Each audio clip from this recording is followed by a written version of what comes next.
اللهم صل وسلم وبارك على سيدنا محمد وعلى آله وصحبه أجمعين. يا مساء الورد ومساء الفل ومساء الياسمين على أحلى متابعين مطبخ الرضا.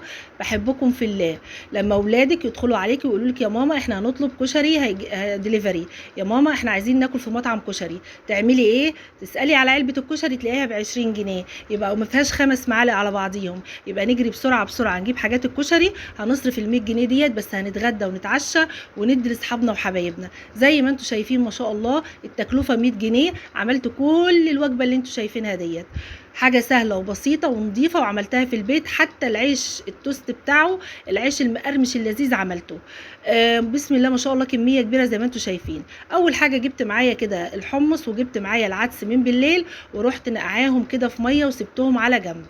طبعا تاني يوم بقى كده رحت جايبه الحمص بتاعي ورحت غسلاه من الميه اللي كانت عليه، ونزلت عليه ببصلايه فرماها كده بالمبشره، بشرها بالمبشره، وطماطمايه برضو عاملاها كده بالمبشره، ومعلقه من الثوم ومعلقه كمون، وظبطت الملح بتاعي وحطيته على النار، ومعلقه فلفل اسود طبعا. طب انا دلوقتي مثلا ما لحقتش اعمل الكلام ده وعايزه اعمل الحمص على طول، مفيش مشكله، بس زودي نص معلقه سكر عشان تساعد لك في تسويه الحمص على طول.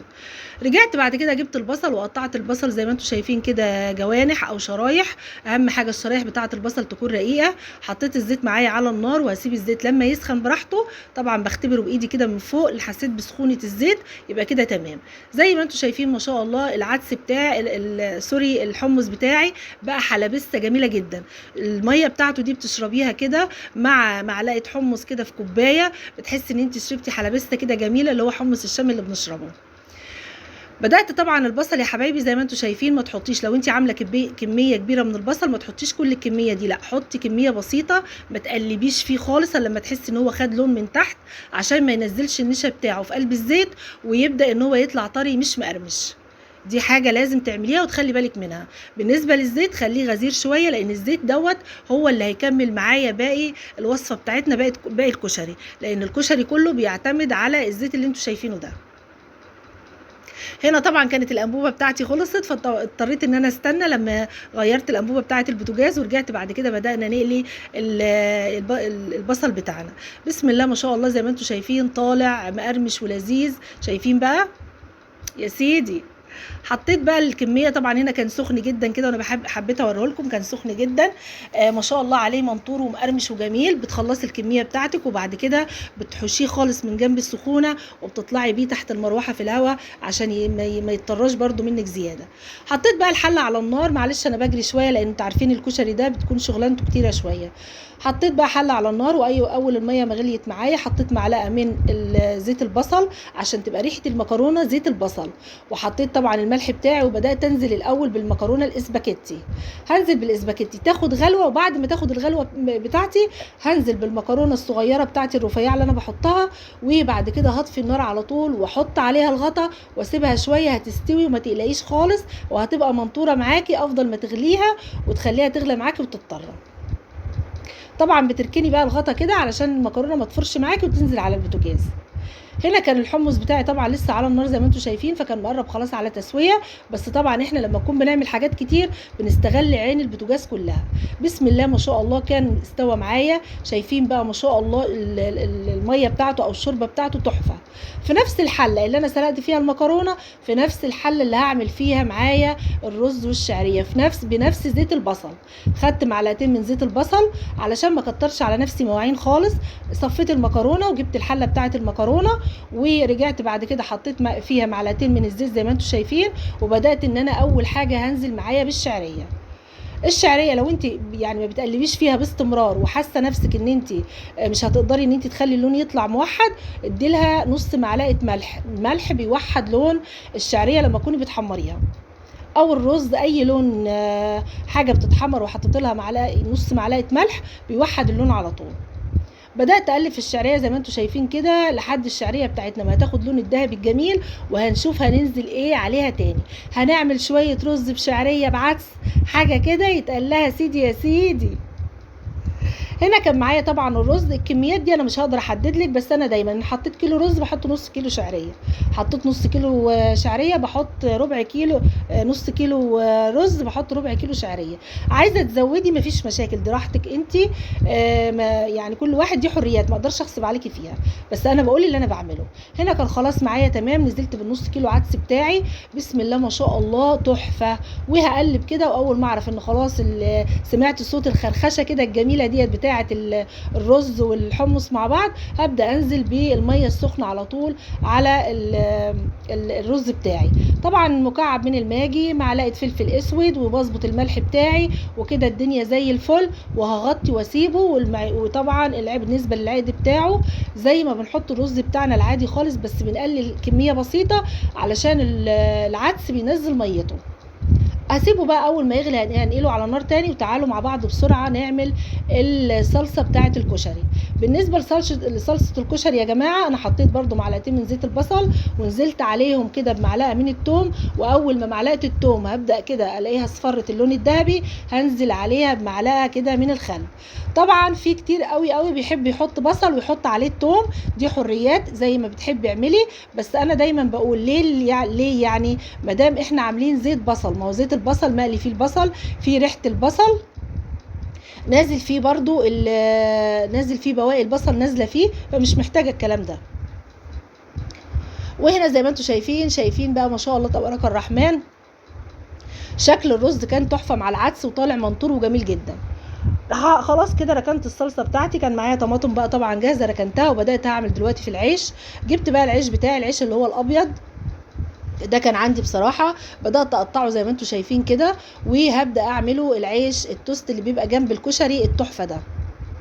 طبعا لازم نحيقه، طبعا نحط له كده معلقه بقى واحده بس من الملح عشان ما يبقاش حادق منك وما تقدريش تاكليه، ومعلقه كمون. وهبدا بقى اقلبه في بعضه كده، وهركنه على جنب دلوقتي لحد ما ابدا اقليه. رحت بقى على الصلصه بتاعتي تاني، وخلاص كانت الصلصه خلاص يعني. هبدا بقى ان انا اتبلها. حطيت طبعا معلقه من الكمون، معلقه فلفل اسود، معلقه كزبره ناشفه واوعي تنسيها، معلقه بابريكا، وطبعا هحط معلقه من بهارات الكشري، دي بتتباع عند اي سوبر ماركت او اي عطار هتلاقيها، بتدي ريحه للكشري حلوه قوي. وطبعا مكعب من المرق، وده ممكن تستغني عنه لو مش حباه. وهبدا اقلب الكلام الحلو ده مع بعضه كده، وهسيبها بقى كده لما تاخد غلوه واركنها على جنب. وتعالوا بسرعه بسرعه بسرعه اصحاب الجيوب الانفيه يجيبوا الكمامات يا جماعه، والله المستعان. في كتير قوي ما بيعملش شطه الزيت دي، ده طبعا مازال مستمر معايا دلوقتي زيت البصل في كل حاجه.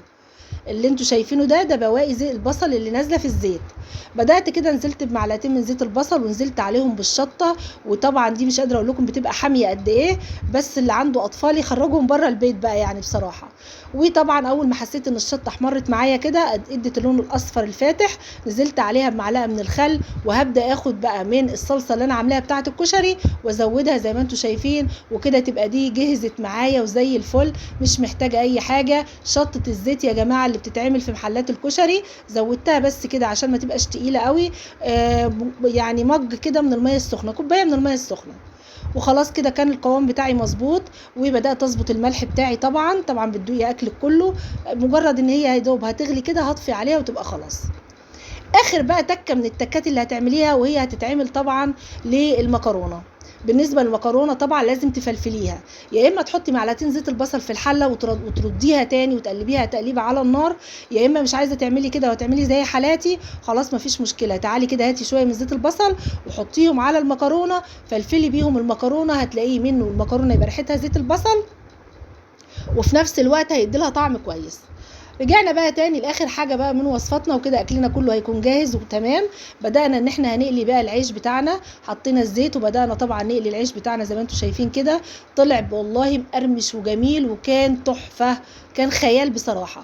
عملنا وجبه الكشري اللي هم كانوا عايزينها، وكانوا هيروحوا يشتروا لي كشري بحوالي 150 جنيه، مش هيشبعوا. عملت لهم انا كميه كبيره جدا ب 100 جنيه، وفرت في فلوسي. عملت لاولادي اكل هيتغدوا ويتعشوا منه، في نفس الوقت عطيت لحبايبي اللي دخل عليا كل معايا، جبت لهم العلب اللي هم عايزينها اشتريتها لهم من محل الكشري، وعملت لهم احلى كشري.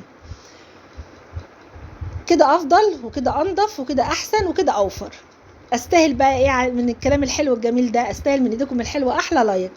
زي ما انتم شايفين شكل العيش بسم الله ما شاء الله طالع تحفه، جميل جدا. يمكن كمان الكاميرا ظلمه والله. قعدت بقى في الارض كده وقلت لهم تعالوا بقى على السجاده، وجبت علب الكشري بقى وقلت لهم يلا بقى العلبه ب 20 جنيه، عامله لكم كمان تخفيض يلا تبقى ب 15.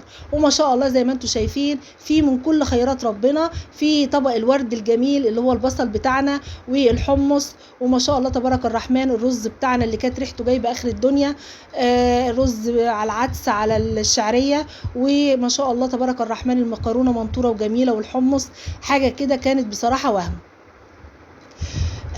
طبعا طول ما انت كده حاسه ان انت بتعملي الحاجه وراضيه عنها هتطلع من ايديكي زي الفل.